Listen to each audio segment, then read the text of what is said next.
Hi learners.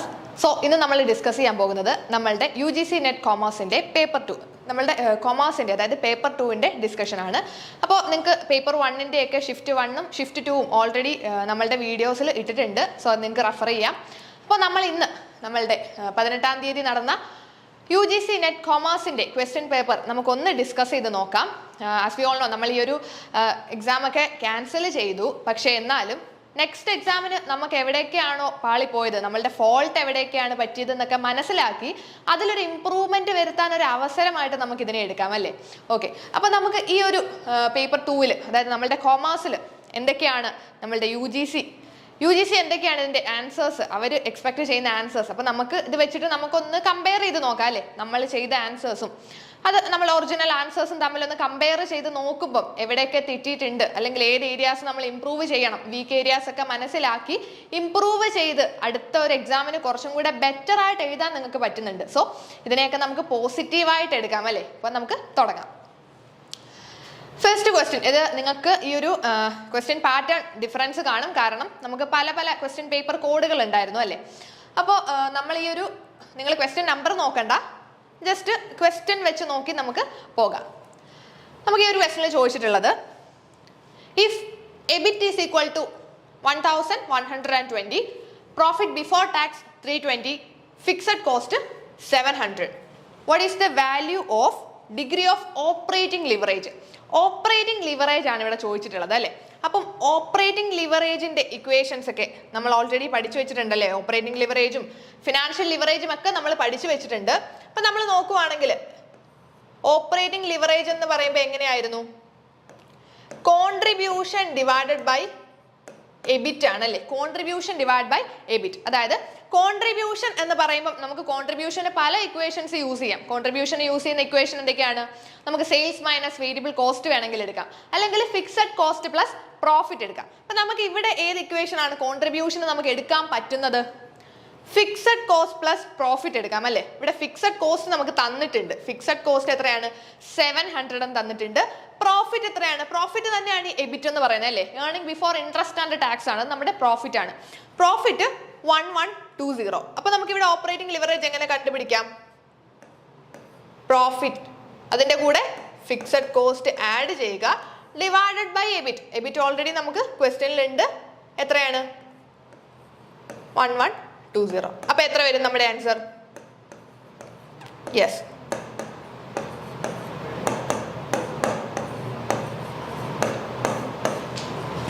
എത്രയാണ് നമ്മളുടെ operating leverage? 1.625. ഇപ്പൊ ഇതായിരിക്കും നമ്മുടെ ഇവിടുത്തെ ആൻസർ ആയിട്ട് വരുന്നത്. ഇനി നിങ്ങൾക്ക് ഇത് ഫിനാൻഷ്യൽ ലിവറേജ് ആയിരുന്നു ചോദിച്ചതെങ്കിലോ? ഫിനാൻഷ്യൽ ലിവറേജ് ആയിരുന്നെങ്കിൽ ഫിനാൻഷ്യൽ ലിവറേജിന്റെ ഇക്വേഷൻ എങ്ങനെ വരും?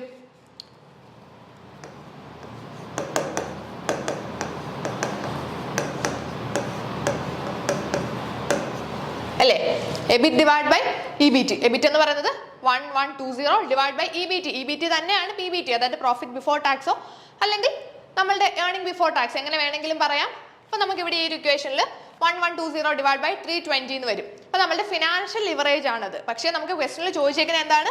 Operating leverage. അപ്പോൾ ഓപ്പറേറ്റിംഗ് ലിവറേജിന്റെ ഇക്വേഷൻ നമ്മൾ ഫോം ചെയ്ത് വരുമ്പോൾ നമുക്ക് കിട്ടുന്ന ആൻസർ ആയിരിക്കും 1.625.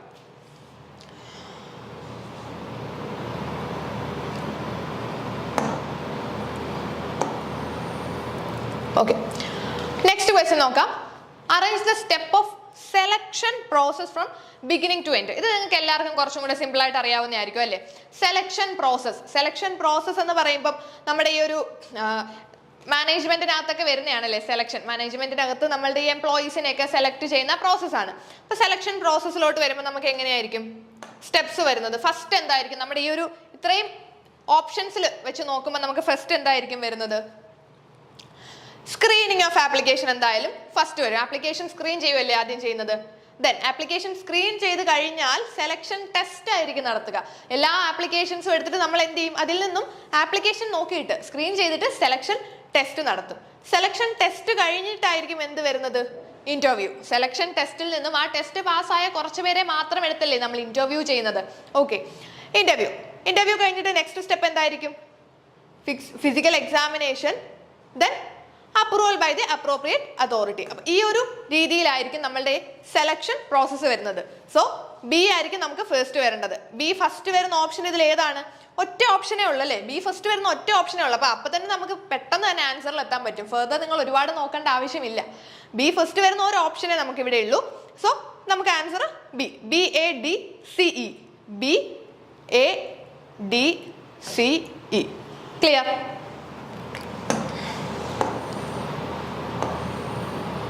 ഓക്കെ, നെക്സ്റ്റ് ചോദിച്ചിട്ടുള്ളത് which of the following assumptions is of net income approach of capital structure? Capital structureലെ net income approachന്റെ assumptions ഇതിൽ ഏതൊക്കെയാണ്? അപ്പോൾ നമ്മൾ ഡേവിഡ് ഡുറന്റിന്റെ ക്യാപിറ്റൽ സ്ട്രക്ചറും നമ്മളുടെ അതിൽ വരുന്ന നെറ്റ് ഇൻകം അപ്രോച്ചും നെറ്റ് ഓപ്പറേറ്റിംഗ് ഇൻകം അപ്രോച്ചും ഒക്കെ പഠിച്ചു വെച്ചതാണ്. അപ്പൊ അതിനകത്ത് ഈ ഒരു അസംഷൻസ് ക്ലിയർ ആയിട്ട് പറഞ്ഞിട്ടുണ്ട്. സോ ആ അസംഷൻസ് പഠിച്ചു കഴിഞ്ഞാൽ തന്നെ നമുക്ക് ആൻസറിൽ എത്താൻ പറ്റും. അപ്പൊ എന്തൊക്കെയായിരിക്കും നെറ്റ് ഇൻകം അപ്രോച്ചിന്റെ അസംഷൻസിൽ വരുന്നത്? Okay, cost of debt is less than cost of equity അല്ലേ, ഒരു അസംഷൻ ആണ്. Then there is no tax, corporate tax ഇല്ല എന്ന് നമ്മൾ ഓൾറെഡി പറയുന്നുണ്ട്. സോ അതും നമുക്കൊരു അസംഷൻ ആയിട്ട് പറയാം. Then risk perception of investor will not change by the use of debt. ഡെറ്റിന്റെ യൂസ് കൊണ്ട് ഈ ഒരു ഇൻവെസ്റ്റേഴ്സിന്റെ റിസ്ക് പെർസെപ്ഷൻ ചേഞ്ച് ആകുന്നില്ല. ഓൾറെഡി നമ്മൾ ഈ ഒരു നെറ്റ് ഇൻകം അപ്രോച്ചിലും പറയുന്നത് എന്താണ്? നമ്മളുടെ ക്യാപിറ്റൽ സ്ട്രക്ചറിന്റെ ചേഞ്ചസ് അല്ലെങ്കിൽ ഈ ഒരു ക്യാപിറ്റൽ സ്ട്രക്ചർ വാല്യൂ ഓഫ് ഫേമിനെ എഫക്ട് ചെയ്യുന്നുണ്ട് എന്ന് തന്നെയാണ് നമ്മൾ നെറ്റ് ഇൻകം അപ്രോച്ചിൽ പറയുന്നത്. ഓക്കെ, സോ നമുക്ക് ഒരു risk perception of investor will not change by the use of debt, അതും നമ്മളുടെ അസംഷൻസിൽ വരും. അപ്പോൾ എ ബി സി ആയിരിക്കും വരുന്നത്. അപ്പോൾ എ ബി സി വരുന്ന ഓപ്ഷൻ ഏതാണ് ഇതിലുള്ളത്? Okay, option 3. സോ ഇതിന്റെ ആൻസർ ഓപ്ഷൻ 3 ആണ്.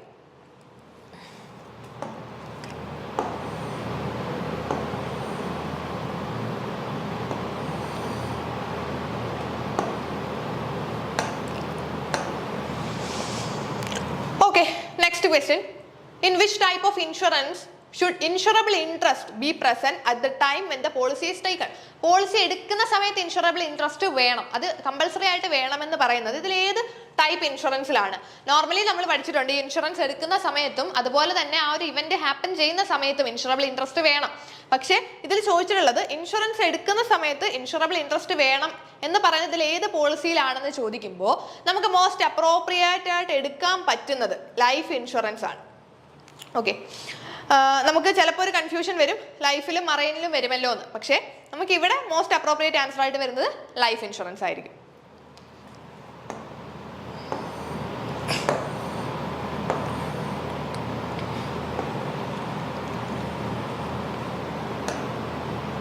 Okay, next question. Which of the following are key components of a third generation balanced scorecard? Third generation balanced scorecard ന്റെ key components ഇതിൽ ഏതൊക്കെയാണ്? അപ്പോൾ ഈ ഒരു തേർഡ് ജനറേഷൻ ബാലൻസ് സ്കോർ കാർഡിന് main ആയിട്ട് 4 കമ്പോണൻസ് ഉണ്ട്. അത് 4ഉം നിങ്ങൾ പഠിച്ചിട്ടുള്ളവരാണെങ്കിൽ ഈസി ആയിട്ട് ആൻസർ ചെയ്യാനായിട്ട് പറ്റും. അപ്പോൾ ഈ ഒരു തേർഡ് ജനറേഷൻ ബാലൻസ് സ്കോർ കാർഡിൽ വരുന്ന കമ്പോണൻസ് ഡെസ്റ്റിനേഷൻ സ്റ്റേറ്റ്മെന്റ് ഉണ്ട്, അതുപോലെ സ്ട്രാറ്റജിക് ഒബ്ജക്റ്റീവ്സ് ഉണ്ട്, സ്ട്രാറ്റജിക് ലിങ്കേജ് മോഡൽ വരുന്നുണ്ട്, മെഷേഴ്സ് ആൻഡ് ഇനിഷ്യേറ്റീവ്സ്. ഈ 4 കമ്പോണൻസ് ആണ് തേർഡ് ജനറേഷൻ ബാലൻസ് സ്കോർ കാർഡിൽ വരുന്നത്. സോ അപ്പോൾ നമുക്ക് ഈ എ ബി സി ഡി വരുന്ന ഓപ്ഷൻ ഏതാണ്? ഓപ്ഷൻ ബിയിലാണ് വരുന്നത് അല്ലേ? സോ ഇവിടെ ഓപ്ഷൻ ബി ആണ് ഇതിന്റെ right answer.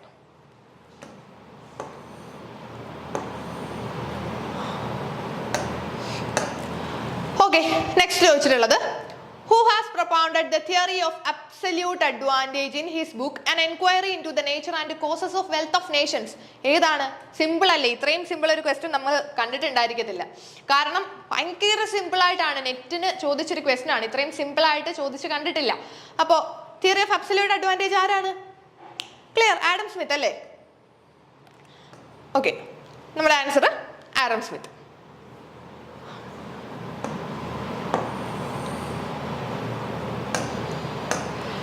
Then, in which year General Agreement on Tariff and Trade GATT setup ചെയ്ത ഇയർ ഏതാണ്? ഇതിൽ GATT സെറ്റപ്പ് ചെയ്ത ഇയർ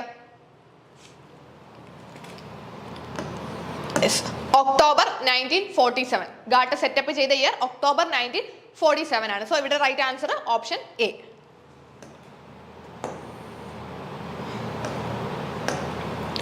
ഓക്കെ, നെക്സ്റ്റ് ഒരു മാച്ച് ദ ഫോളോയിങ് ആണ്. അപ്പോൾ ഈ ഒരു മാച്ച് ദ ഫോളോയിങ് കാണുമ്പോൾ നിങ്ങൾക്ക് തന്നെ ഒന്ന് ആൻസർ ആയിട്ട് തോന്നുന്ന ഇതിൽ ഏതാണ്? ഇപ്പൊ നമുക്ക് ഇൻട്രസ്റ്റ് അക്രൂഡ് ഓൺ ഇൻവെസ്റ്റ്മെന്റ് ഏത് ഹെഡിലായിരിക്കും വരുന്നത്? അതുപോലെ തന്നെ bank over draft, trade mark, store and spare. ഇതിൽ നമുക്കൊരു സിമ്പിൾ ആയിട്ട് പറയുവാണെങ്കിൽ ഈ ഒരു ബാങ്ക് ഓവർ ഡ്രാഫ്റ്റ് എന്ന് പറഞ്ഞാൽ നമുക്ക് എന്തായിരിക്കും? ലയബിലിറ്റി ആണല്ലേ, കറണ്ട് ലയബിലിറ്റി ആണ്. സോ ഇവിടെ നമുക്ക് ബാങ്ക് ഓവർ ഡ്രാഫ്റ്റിനെ കറണ്ട് ലയബിലിറ്റിയിലോട്ട് കൊടുക്കാം. അപ്പൊ B1 വരണം അല്ലേ? B1 വരുന്ന ഓപ്ഷൻ നോക്കിയേ, ഇവിടെ 2 എണ്ണത്തിൽ B1 വരുന്നുണ്ട്. Interest accrued on investment, current asset other than current asset. Accrued interest accrue ചെയ്തേ അല്ലേ, അതായത് ഇൻട്രസ്റ്റ് ഏൺ ചെയ്തു പക്ഷെ നമുക്ക് കിട്ടിയിട്ടില്ല, അതാണല്ലോ അക്രൂഡ് ഇൻട്രസ്റ്റ്.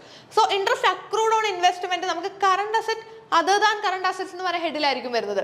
A4ഉം B1ഉം വരുന്ന 2 ഓപ്ഷൻസ് ഉണ്ട്. ഇങ്ങനെ വരുമ്പോഴാണ് നമുക്ക് ചില കൺഫ്യൂഷൻ വരുന്നത് അല്ലേ? A4ഉം B1ഉം അങ്ങനെ 2 ഓപ്ഷൻസ് നമുക്ക് ഇവിടെ വരുന്നുണ്ട്. അപ്പൊ നെക്സ്റ്റ് നോക്കാം, ട്രേഡ് മാർക്കും സ്റ്റോർ ആൻഡ് സ്പെയറും. നമുക്കുള്ളത് പ്രോപ്പർട്ടി പ്ലാന്റ് ആൻഡ് എക്യുപ്മെന്റും current asset inventory. Current asset inventory ഏതാണ്? ഒരിക്കലും ട്രേഡ് മാർക്ക് വരില്ല അല്ലെ? ട്രേഡ് മാർക്ക് എന്ന് പറയുന്നത് നമ്മളുടെ ഫിക്സഡ് അസറ്റിൽ വരുന്നതാണ്, അതായത് പ്രോപ്പർട്ടി പ്ലാന്റ് ആൻഡ് എക്യുപ്മെന്റിൽ വരുന്നതാണ്, നമ്മളുടെ ഇൻടാഞ്ചിബിൾ അസറ്റ്സിലൊക്കെ വരുന്നതാണ്. സോ ഈ ഒരു ആൻസർ അപ്പൊ നമുക്ക് സ്റ്റോർ ആൻഡ് സ്പെയർ D3 വരണം. D3 വരുന്ന ഓപ്ഷൻ ഏതാണ്? 4ാമത്തെ ഓപ്ഷൻ. ഓക്കെ, അപ്പോൾ നമുക്ക് ഇവിടെ ആൻസർ എന്ന് പറയുന്നത് 4 ആയിരിക്കും. ഓപ്ഷൻ 4 ആണ്. അതായത് interest accrued on investment, current asset other than current asset, bank overdraft, current liability, trademark, property plant and equipment, store and spares current asset ഇൻവെന്ററീസിൽ വരും.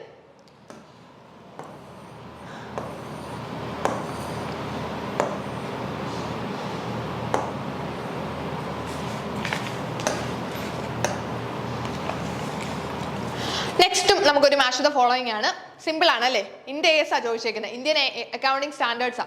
അപ്പൊ ഈ ഒരു IND-AS നമ്മൾ ഇത്രയും കറക്റ്റ് ആയിട്ട് ആ ഒരു ഓർഡറിംഗിൽ പഠിച്ചു വെച്ചാൽ സിമ്പിൾ ആയിട്ട് ആൻസർ ചെയ്യാം.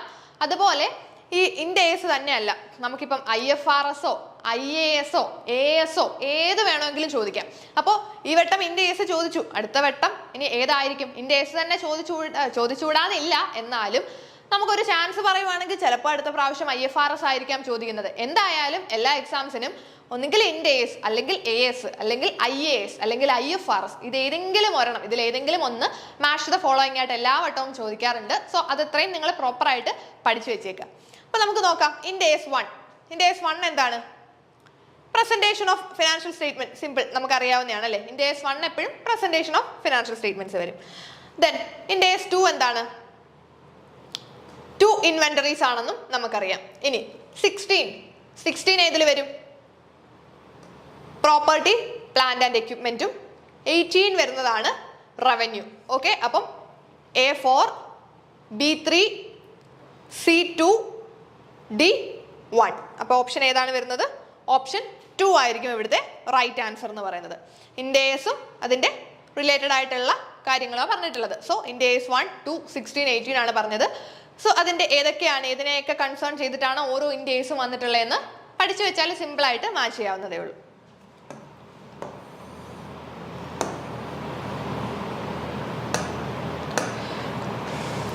Okay, next. Under Section 44AB of Income Tax Act, audit is compulsory if a person is carrying on business whose gross turnover exceeds. അതായത് നമ്മുടെ സെക്ഷൻ 44AB, നമ്മുടെ ഇൻകം ടാക്സ് ആക്ടിന്റെ സെക്ഷൻ 44AB പ്രകാരം audit compulsory ആയിട്ടുള്ളത്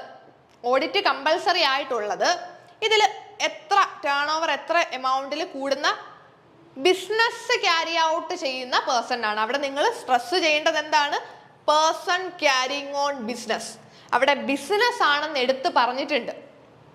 അപ്പോൾ ഈ ഒരു business കൊണ്ടുപോകുന്ന ഒരാളുടെ ഗ്രോസ് ടേൺ ഓവർ എത്ര രൂപയ്ക്ക് മുകളിൽ പോയാലാണ് ഓഡിറ്റ് കമ്പൽസറി ആകുന്നതെന്നാണ് ചോദിച്ചിട്ടുള്ളത്. ഇപ്പൊ ഇവിടെ നമുക്കൊരു കൺഫ്യൂഷൻ വരും, 1 crore ആണോ 50 lakh ആണോ എന്ന് കൺഫ്യൂഷൻസ് കുറെ കുട്ടികൾക്ക് വന്നിട്ടുണ്ട്. അപ്പൊ ഇവിടെ നമ്മുടെ റൈറ്റ് ആൻസർ എന്ന് പറയുന്നത് 1 crore ആണ്. കാരണം പ്രൊഫഷൻ ആണെങ്കിലാണ് എത്ര വരുന്നത്? 50 lakh വരുന്നത്. പ്രൊഫഷനിൽ നിന്നും ടേൺ ഓവർ 50 lakhൽ കൂടുമ്പോഴാണ് ടാക്സ് ഓഡിറ്റ് വേണ്ടത്. പക്ഷേ ബിസിനസ് ആണ് ക്യാരി ഔട്ട് ചെയ്യുന്നതെങ്കിൽ 1 crore കൂടിയാലാണ് നമുക്ക് ഓഡിറ്റ് കമ്പൽസറി ആയിട്ടുള്ളത്. ഇനി പേഴ്സൺ ക്യാരിങ് ഓൺ പ്രൊഫഷൻ എന്ന് ചോദിച്ചിരുന്നെങ്കിൽ നമുക്ക് ആൻസർ 50 lakh ആയിരിക്കും വരുന്നത്. ഇവിടെ പ്രൊഫഷൻ അല്ല, ബിസിനസ് ആണ്. സോ നമുക്ക് 1 crore ആണ് ഇവിടുത്തെ ആൻസർ. ഈ ഒരു ക്വസ്റ്റ്യന്റെ പ്രത്യേകത നിങ്ങൾക്ക് ഒക്ടോബർ 2020 ഷിഫ്റ്റ് 2 ഈ ഒരു ക്വസ്റ്റ്യൻ ചോദിച്ചിട്ടുണ്ടായിരുന്നു. ചോദിച്ചത് ഇവിടെ പ്രൊഫഷൻ എന്ന് പറഞ്ഞിട്ടായിരുന്നു ചോദിച്ചിട്ടുണ്ടായിരുന്നത്. ഓക്കെ, പ്രൊഫഷൻ എന്ന് പറഞ്ഞിട്ടായിരുന്നു ഈ ഒരു ക്വസ്റ്റ്യൻ ഒക്ടോബറിൽ നിങ്ങൾക്ക് 2020 ഒരു ഷിഫ്റ്റിൽ ചോദിച്ചായിരുന്നു. പ്രൊഫഷൻ എന്നായിരുന്നു ചോദിച്ചിട്ടുള്ളത്. അന്നേരം നമ്മുടെ ആൻസർ 50 lakh വരും. പക്ഷേ ഈ വട്ടം ബിസിനസ് എന്ന് ചോദിച്ചത് കൊണ്ട് നമ്മളുടെ ആൻസർ എന്ന് പറയുന്നത് 1 crore ആയിരിക്കും.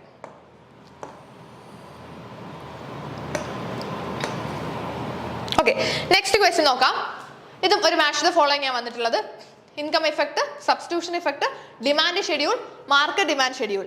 ഇത് നിങ്ങൾക്ക് സിമ്പിൾ ആയിട്ട് നോക്കുവാണെങ്കിൽ എല്ലാവർക്കും കുറച്ചും കൂടി ഏറ്റവും സബ്സ്റ്റിറ്റ്യൂഷൻ ഇഫക്റ്റ് ഒക്കെ നമുക്ക് സിമ്പിൾ. സബ്സ്റ്റിറ്റ്യൂഷൻ എന്ന് കേൾക്കുമ്പോൾ തന്നെ നമുക്ക് സബ്സ്റ്റിറ്റ്യൂട്ട് പ്രോഡക്റ്റിനെ പറ്റിയൊക്കെ നമ്മുടെ മനസ്സിൽ വരും അല്ലേ. സോ നിങ്ങൾ ഇത് നോക്കിയേ, ജസ്റ്റ് സിമ്പിൾ ആയിട്ട് ഞാൻ പറയാം. സബ്സ്റ്റിറ്റ്യൂഷൻ ഇഫക്റ്റ് ഇത് ഏതായിരിക്കും എന്നൊന്ന് ആലോചിച്ച് നോക്കിയേ.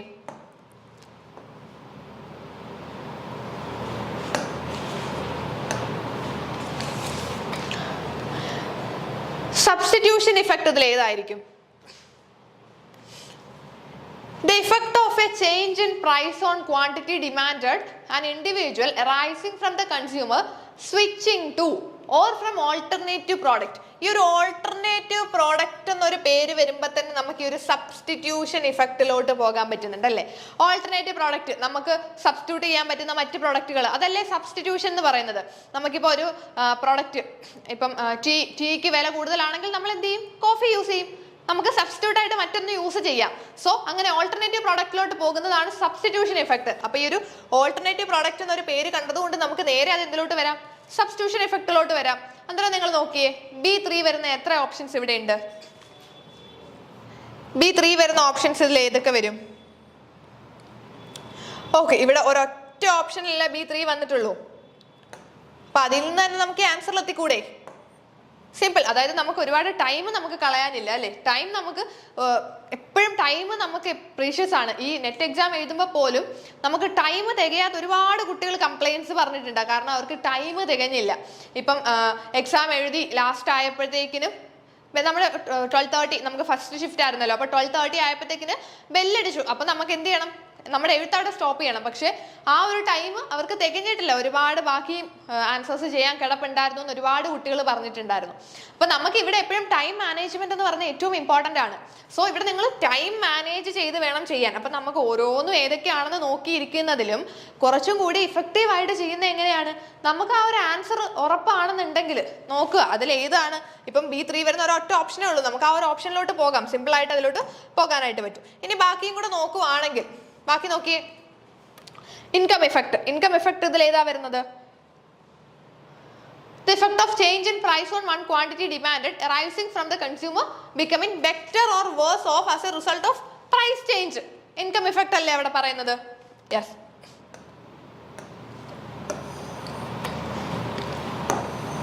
Income effect, then substitution effect, പിന്നെയുള്ളത് എന്താണ്? ഡിമാൻഡ് ഷെഡ്യൂളും മാർക്കറ്റ് ഡിമാൻഡ് ഷെഡ്യൂളും. ഡിമാൻഡ് ഷെഡ്യൂൾ ഇതിൽ ഏത് വരും? Table showing the different quantities of a good that a person is willing and able to buy at a given period of time. അതല്ലേ demand schedule എന്ന് പറയുന്നത്. ഇനി മാർക്കറ്റ് ഡിമാൻഡ് ഷെഡ്യൂൾ എന്താണ്? Table showing the different total quantities of a good that consumers are willing and able to buy at various prices over a given time period. Okay, clear ആയിട്ടുണ്ടല്ലോ. So നമുക്ക് ഇവിടെ ഈ answer ആയിട്ട് വരുന്ന ഏതായിരിക്കും? അപ്പോൾ option B ആണ്.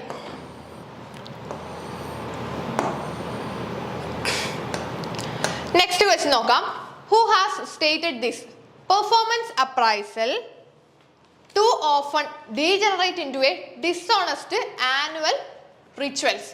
ഈ ഒരു ഇങ്ങനെ ഒരു സ്റ്റേറ്റ്മെന്റ് പറഞ്ഞിട്ടുള്ളത് ആരാണെന്നാണ് ചോദിച്ചിട്ടുള്ളത്. ഈ ഒരു സ്റ്റേറ്റ്മെന്റ് പറഞ്ഞ ആരാണ്? Armstrong and Morlis. സോ ഇവിടെ റൈറ്റ് ആൻസർ ആയിട്ട് വരുന്നത് Armstrong and മോർലിസ്.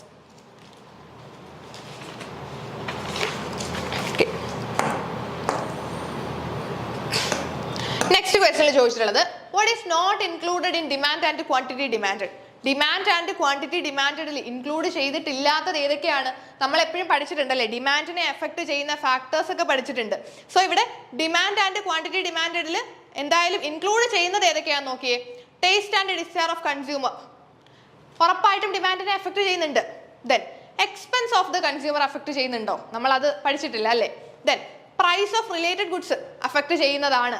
Then substitutes or complements അതിന്റെ പ്രൈസ് ഒക്കെ ഉറപ്പായിട്ട് അഫക്ട് ചെയ്യുന്നുണ്ട്. സോ ഇത് മൂന്നും നമ്മളെ അഫക്ട് ചെയ്യുന്നതാണ്. അപ്പൊ ഇവിടെ ചോദിച്ചിട്ടുള്ളത് ഏതാ? Not included. നോട്ട് ഇൻക്ലൂഡഡ് അപ്പൊ ഏതായിരിക്കും? Option 2 expense of the consumer നമ്മളുടെ ഡിമാൻഡ് ആൻഡ് ക്വാണ്ടിറ്റി ഡിമാൻഡിനെ എഫക്ട് ചെയ്യുന്നില്ല. അപ്പൊ ഇവിടെ റൈറ്റ് ആൻസർ ഏതാണ്? ഓപ്ഷൻ 2 ആയിരിക്കും. ഓക്കെ, അപ്പോൾ ഇത്രയും നിങ്ങൾക്ക് ക്ലിയർ ആയെന്ന് വിശ്വസിക്കുന്നു. അപ്പോൾ നമ്മൾ ഇതിന്റെ ബാലൻസ് പോർഷൻ നെക്സ്റ്റ് വീഡിയോസിലായിട്ട് ഒരു സീരീസ് പോലെ ഈ ഒരു നമ്മളുടെ 100 ക്വസ്റ്റ്യൻസും ഡിസ്കസ് ചെയ്യുന്നതായിരിക്കും. താങ്ക്